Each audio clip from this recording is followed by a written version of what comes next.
Hi there, I'm Myrna Loy of Blackbright News, broadcasting from the east of England, and I am the managing editor and director of Blackbright News, which can be found at www.issu.Blackbright News. Now, today's topic is about Grenfell Tower. RIP, rest in peace, because I feel that there's little I can report on after today, so this is where I bring it to a close.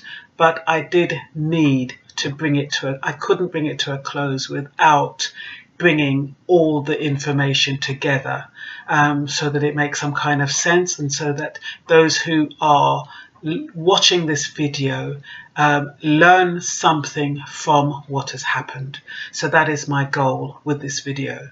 Now, first of all, for those of you who are not in the UK and who do not know what Grenfell Tower is or was, Grenfell Tower was a high-rise block of flats, what you call apartments.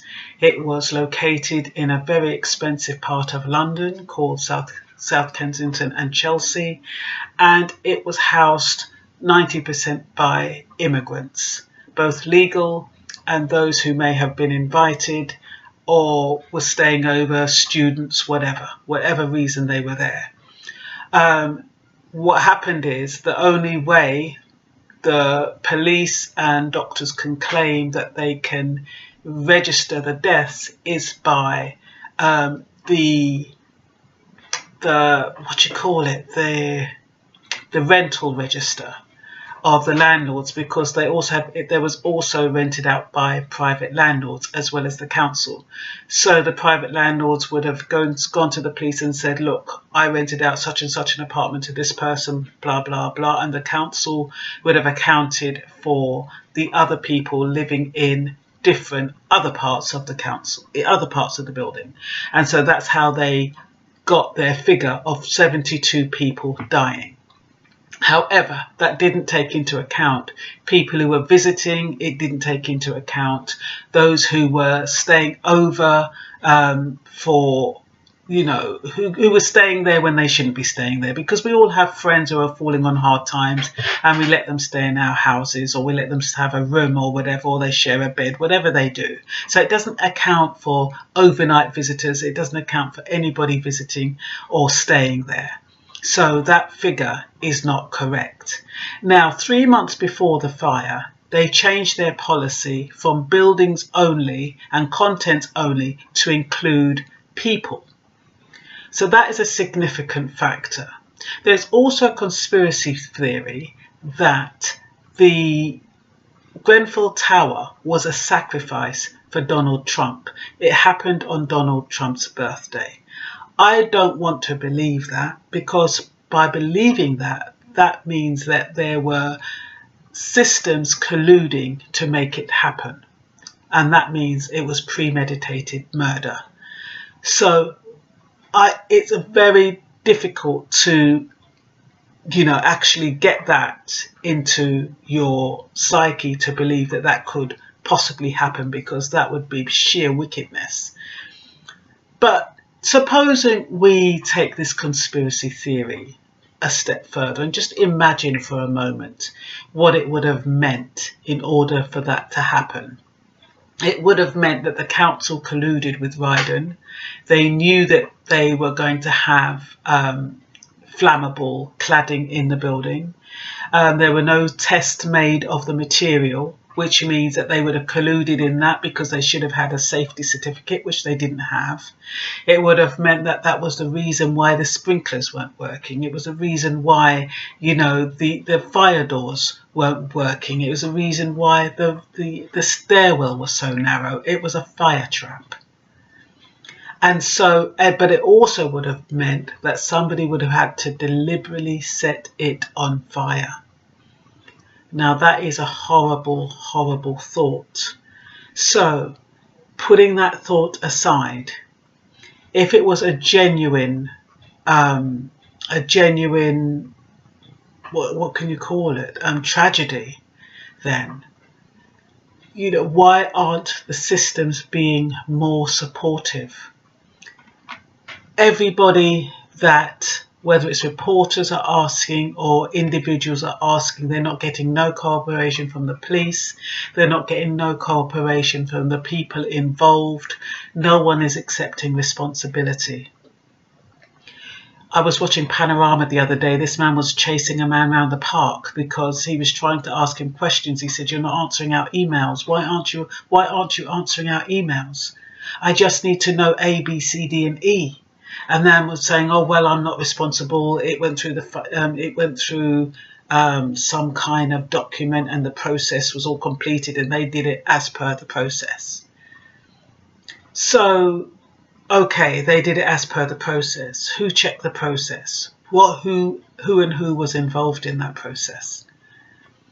So you can understand why people are angry. There was a young boy, he's 23, I think, and he was screaming, and the reporter said, "Don't be angry at me." And he said, "Who should I be angry at?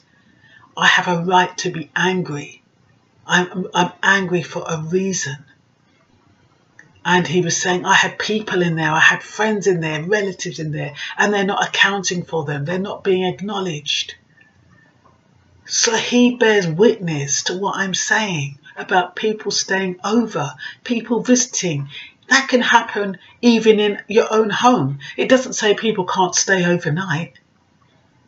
So I believe that those people who had relatives staying over, they should have gone and made a claim so that their souls can be taken out of perpetuity and laid to rest. But in this system, they're so scared. They're so scared about their own position that they decided to keep quiet, and then that makes them mourn even more. And then the longer that they leave it, the more guilty they feel. And so you have the denial, whereas why did it happen? How could this happen?